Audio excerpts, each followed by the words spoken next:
Thank you very much. So, first of all, give us the backstory to this revocation by the Chief of Staff. Well, you will recall that at the very first meeting of the Joint Transition Team, I had cause to draw attention to snippets of information that were filtering in, that some government agencies and ministries and departments were feverishly employing people in the dying embers of the Akufo-Addo administration. We expressed concern about this because we knew that it was going to have an adverse impact on our fiscal position, especially at the time when the economy was in dire straits. We drew the attention of the government side then of the transition team and requested that a halt be put to this, pending further discussions to ascertain exactly what was happening. This was shunted aside.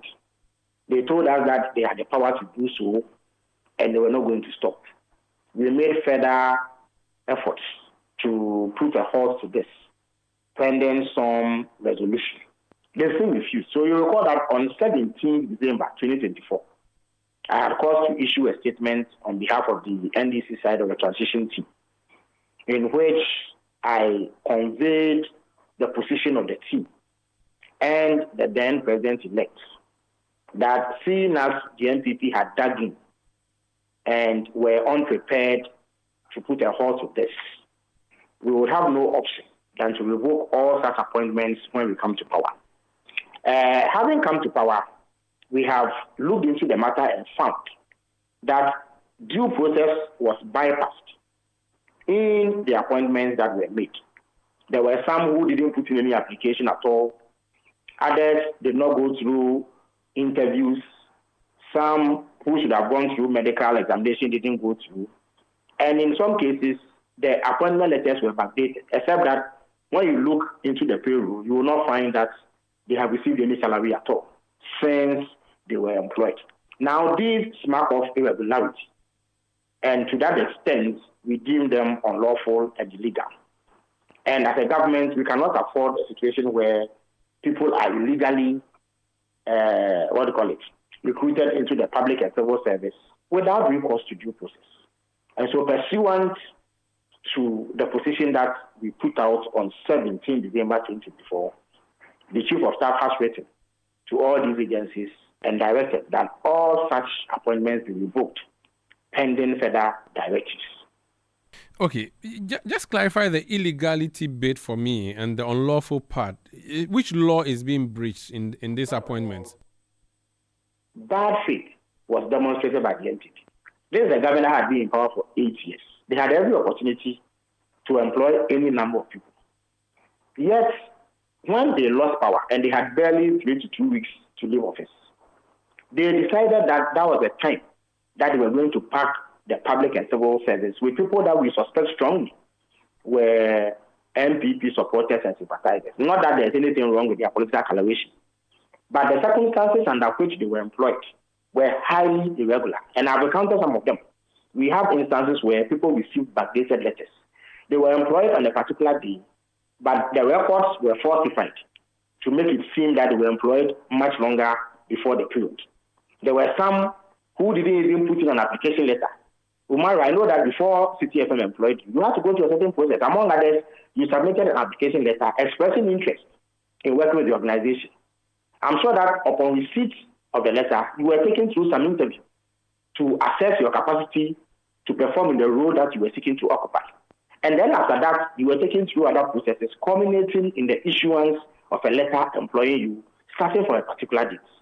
Similar processes apply in the public and civil service, but these were put aside and people were hurriedly packed into the public and civil service. We find this to be irregular. And in addition to the fact that these are unplanned recruitments, and it will have severe impact on our fiscal position, there was a need to review it and ensure that due process is followed if and when government comes to do recruitments. Okay, how bad is the situation? And I mean, how many numbers were recruited between December 7 and January 7, for which reason you believe that you had to take the actions that you took? We are still collating the figures, but they ran into thousands.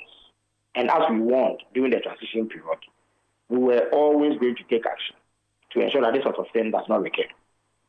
So you say that it was bad faith, but that does not automatically mean it was unlawful, was it? Unless the part where you say the letter was backdated. Tomorrow, I've been doing that throughout this interview. I have told you that critical steps in the recruitment process were bypassed. There were some who didn't even put in any application. Others received letters. So it means that if you don't apply before getting the job, that's unlawful? The process is clear. The civil service is perhaps the most structured organization we have. It is highly regimented, and the protocols are clearly established. So if you do not follow that process and you get in there, the chances are that you will lose that position when scrutiny comes to be carried out on how you are employed. And it is important to once again draw attention that we served notice that to the extent that we noticed irregularities in the way that the employment was done, we were going to take action. So we only kept faith with the people of Ghana and done what we said we would do. Let me say that this government is committed to generating employment for all manner of persons. And in due course, vacancies will be declared and people will go through the right procedure to secure employment in the public and civil service, even including those whose appointments have now been revoked, to the extent that they use due process to get in. So let me stress that this is not an attempt to replace NPP supporters with NDC supporters. That is not what is happening. But we need to get to a stage where the right things are done and that employment into the public or civil service is done on the basis of merit. To the extent that you meet the requirements and you go through the proper processes, there should be no difficulty. The question that many would ask is, granted that they were recruited through the processes you say they were recruited, and they were recruited after December 7, they are Ghanaians. You've campaigned to create jobs. Now you are reducing the jobs that were already in existence. Granted that they are NPP members, they're still Ghanaians. Why don't you let them stay on? And our Ghanaians do not escape sanctions merely because they are Ghanaians. So it is not sufficient to say that you are Ghanaian. And because you have bypassed the process, you should be allowed to continue only because you are Ghanaian. I don't think that is a tenable proposition.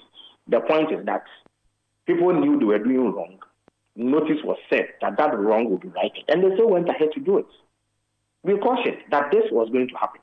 But we have to do it, first of all, in order to protect the public purse and ensure that the right caliber of people are recruited into the public and civil sector.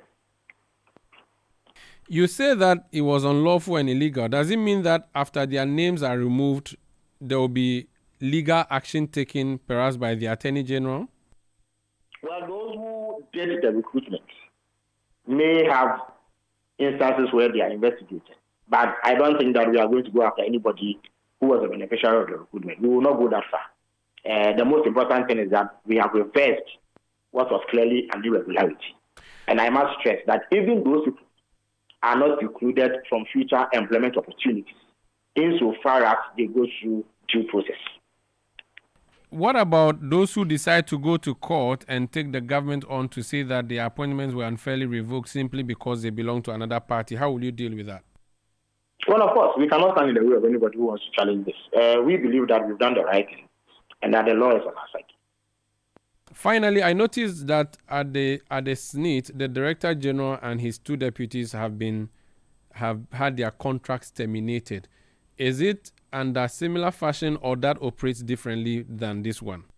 But Umar, I'm surprised that you're asking because you notice that there are many heads of state organizations who have been replaced. So it is the routine replacement of heads of state-owned enterprise that is happening. Yeah, so my question is it mandatory that once a government changes, a head of an SOE has to go? The Supreme Court only says that you cannot say that merely because governments have changed, one person or the other should leave their position. But if you are appointed by somebody or through a certain process, you can be removed through the same process. Today, your bosses can say that your interview has not been impressive, so for that reason, you should be young off eyewitness news. The world will not come to an end. Another person will replace you. So every day that you go to work, you know for a fact that your boss can decide to replace you. It doesn't have to happen simply because the new management has taken over Omni Media, which is your parent company. But an assessment can be made of your performance, and you can be deemed unfit to continue, and you'll be removed. Or that there is a new direction for the company, and they don't find that you have the requisite skills to keep pace with what they want to do. So it is not simply because governments have changed. There are people who remain in position, even though governments have changed. And I'm sure you've heard people agitate and question why they have been retained. But it is because they are deemed to possess what it takes to carry on in those positions. As a former Deputy Minister for Information... Let me also stress yes. that sometimes dignity, your own dignity requires that if you do not align ideologically with a political party, you are an active member of one political party, and you got a position where they came into power. I think that decency requires that when the situation changes, you yourself find that your continuous stay in office is no longer tenable because of the political disagreement that you have. I think that people should get to that stage and know that sometimes you need to jump before you are pushed. There have been some who have been very honorable and have done the right thing. They've turned in their resignation, like the 3 governors of the Bank of Ghana who recently resigned. They did not wait to be removed from their positions. Some of them took accommodated leave, some of them took terminal leaves with a view to going into retirement because they know that the appointing authority has changed and they must give opportunity to the new government to change the direction of those organizations. Now that you're in the spirit of sacking, and since you've commented on my interview, as a former Deputy Information Minister, would you say my interview with you was below par, which is deserving of a dismissal? Oh, you have always been stellar. But I'll give you my comments about this interview in camera. Let's meanings be read into it. Let's leave it here. Thank you for speaking to us.